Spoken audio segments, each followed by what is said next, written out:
Welcome to Leadership and the Tarot. My name's Nicole. I'll be your guide on this journey. So glad you've joined us. Let's jump in.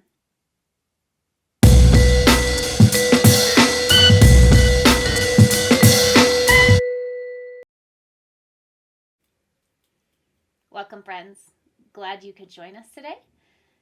This week, we are talking about the Magician. And before I jump into the Magician card, I want to share what I'm reading that was inspired by the Magician card. So this week was a very book-heavy week. And a couple of reasons why is that some of these books have a lot of very valuable resources and tools in them that we can use. So the content, the new information is not as much, but can be really valuable resources to have in your library when we're talking about this topic. So this week I was reading StrengthsFinder 2.0, Strengths-Based Leadership, First Break All the Rules, and Go Put Your Strengths to Work. And these books all talk about the concept of working from our strengths. They refer to each other throughout their books, but the concept that is being explored and really being promoted is the idea of what does it mean to work from our strengths, and also that how do we do it, and really bringing in the complexity of that our strengths are what make us unique, and that when we take time to understand our talents and the difference between talents and skills and knowledge, we are able to understand what our strengths are or how we can develop our strengths, and then how we can create our workspaces and our teams and our environments that really support this concept of working from our strengths. I really enjoy to use StrengthsFinder 2.0 in the work that I do, as it gives us a way to start dialogue and have conversations in a shared way of understanding what are my strengths. There's an online tool and a resource that I'll link in the description below if you're interested in going online and taking that assessment. It's different than work that's done around like personality tests. It's really talking about what are your talents? What are the things that you are naturally good at that you can be able to bring into your work and into your life?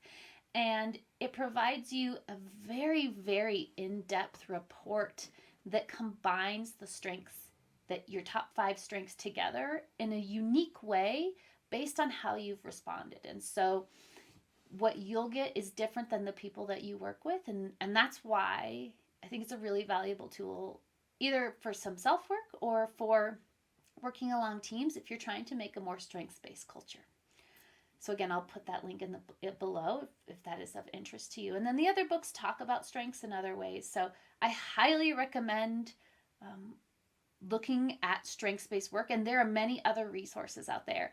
And I think part of the reason that I was so called this week into reading so many books is that this is one of my favorite topics. And so let's jump into the card that we have and how it ties into these books. So here again, the card this week is the Magician. We have an infinity symbol above the head. We have the 4 elements of the tarot on the table. And we have flowers blooming at their feet, indicating the possibility when we use our magic, the blooming, the what is all possible in this creation. And it calls us into creating and focusing on creating based on calling in all of those things that we already have inside as we manifest what we want to see outside. So above the Magician's head, there is an infinity symbol. And this is a really beautiful invitation that when we go inside and tap into what we already have and really focusing on developing those and giving attention to those things, our potential is unlimited. And so, again, the Magician is calling us into saying, You already have what you need. Now take that internal and move it external to create a world where you can thrive and those around you can also thrive. On the table of the magician, which is something that I really like, there are the four symbols of the tarot. And so you've got the pentacles, the cups, the swords, and the wands. So these four elements are inside of you, and they're a piece of what makes you successful. And you have them. And what I really love about that and how it ties into strengths-based leadership is that in StrengthsFinder, what they've done is they've built out four groups, or sort of the strengths fall or the talents fall within these four domains. And I thought it was just a beautiful parallel in this idea of, like, when we're talking about teams and we're talking about leadership of teams, you yourself don't need to have a balance of all of these things, but rather teams need to be well balanced. These four domains are broken into relationship building, executing tasks, influencing people, and strategic thinking. And that when we're thinking about building strong teams and in leadership, and we're talking about our strengths, I myself don't need to have something from all of those categories. But what I am going to benefit from is tapping into the strengths and talents of people where maybe I have some weaknesses, or maybe our team is really, really strong at relationship building, but execution of tasks is really hard. And so we need to call into people from other teams, or we need to, in our hiring, really look for people who can help us, who have that talent. And that in the end, then our whole team or our whole organization will benefit. When we're trying to create balanced teams, rather than asking individuals to be everything. And again, when we're going into the magician, what we're saying is look inward and look at what you have. And when we're talking about leadership, when we can make space for ourselves to say, what do I have inside of me? What is a natural talent that I have inside of me that I can cultivate? I'm going to get a lot more out of that than if I go inside and look at my weaknesses or what I don't have. Looking at this deficit of, like, well, I'm really not good at this, so I'm going to spend all of my time trying to build up this thing that I'm not good at. So right now I'm bad at it, and I'm going to work on it so then I'll be mediocre at it. And the invitation in strengths work is to say, well, what if instead I look at the things that I'm good at, and then I work on those things, and then I become excellent at those things? Again, going back to this concept of my team will benefit, the organization will benefit when I'm focusing more on what is great about me. We call this asset-based work. So strengths really is this concept of what are the assets that I'm bringing, and then how do I focus more on those rather than fixing what's wrong with me.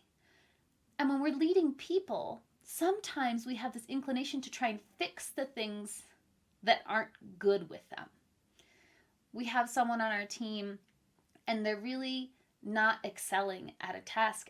And so instead of going what they're good at and focusing and asking them and working with them on what we're good at, we end up focusing so much on what they aren't good at and asking them to continue to do these tasks where they are not finding joy or ease. And what happens then? Well, what we end up seeing is burnout. And we see people who so quickly went from being really efficacious and excited about a job to avoiding and dreading coming to work. And that doesn't benefit anyone. It definitely doesn't benefit us if we are those people and we're spending all of our time in our weakness zones, focusing on our weaknesses. If our managers and our leaders are, if that's all they're focusing on for us, well, you can imagine how demoralizing that can be. And when we're doing that to others, we're creating that same environment. And so what do we do when we're talking about putting our strengths to work? How can we tap into that magician and go inwards and identify what we want to work on so that we can cultivate more of that into the world? Well, a few things is getting to take some of these assessments, some of these evaluations, and using some of these tools that have been created as a way to start conversations. If we're the leader, using these tools to start conversations with those we're leading. If we are being led by someone, engaging in these tools, and then starting the conversation with the people who are our leaders, having really candid and open conversations about our strengths and our weaknesses, and working together to try and cultivate and create work environments where we can work from our strengths and really question some of these things, some of these behaviors, some of these tasks that we think we're supposed to be doing, and being able to adjust them in ways that match our strengths, but also to sometimes distribute those tasks among team members who actually have that strength. And this is where I think we can talk about diversity in a way that is really relevant to this. When we have diverse team members in a variety of ways that we're talking about diversity, when we're talking about diverse team members from different backgrounds, from different skill sets, we can do this more easily. We can distribute tasks. We can share responsibilities, because what we've done is we've intentionally built teams that have a variety of skills. But I think that's really hard, because oftentimes when we're living unconsciously or working unconsciously, going back to last week's work, what we will unintentionally do is we will hire people like us. Our biases will come in and we'll see the good in people, the things that we see that are good in us. And so what we might end up doing is we'll build these teams with a lot of the same strengths. And so engaging in this work where we are able to really see what are the holes in our team and then intentionally hire people who can help us bring in strengths and talents that our team doesn't have at this point, can help us be more successful in the long run. But again, it can be really challenging because we have to be able and willing to confront that might be a challenging person for me to work with. Someone who is very strategic thinking might slow us down more, because what they're asking us to do is to really step back and look at the big picture. And so maybe I don't have anyone on my team like that because, well, we like to move fast. Or perhaps what you're seeing is you have a lot of relationship building and you have many, many people who are really strong at building relationships. That's their magic. That's what they carry inside of them. But when it comes to getting tasks done and really executing things, we really struggle with that. But we like it that we're all relationship builders. So when we bring someone on with those execution skills and talents, well, what we're going to need to be mindful is that we're also going to need to shift in our culture and how we view that and how we make that a productive space and meaningful space for all of our people. So again, the magician is our invitation into really seeing our strengths and cultivating those strengths, knowing that you have what's inside of you already, and inviting that out into the world so that you can create and co-create spaces where people can thrive and really feel seen and valued. If you enjoyed this video and you're interested in working from your strengths, please check out my website. If you would like some support with coaching around your strengths, or perhaps you're with a team that would be interested in facilitating some strengths-based culture work, I would love to be part of that journey with you and or your team. Again, I also recommend these books as well as many other books focused on positive organizational scholarship, appreciative inquiry, things that we're focusing on asset-based change and really looking about what are the great things that we have within us. If you enjoyed this video, please give it a like. Also, subscribe if this content feels relevant and interesting to you. And if you hit the bell, you'll be notified when new videos come up. Thanks for joining me today, and I look forward to seeing you next time. Thanks, friends.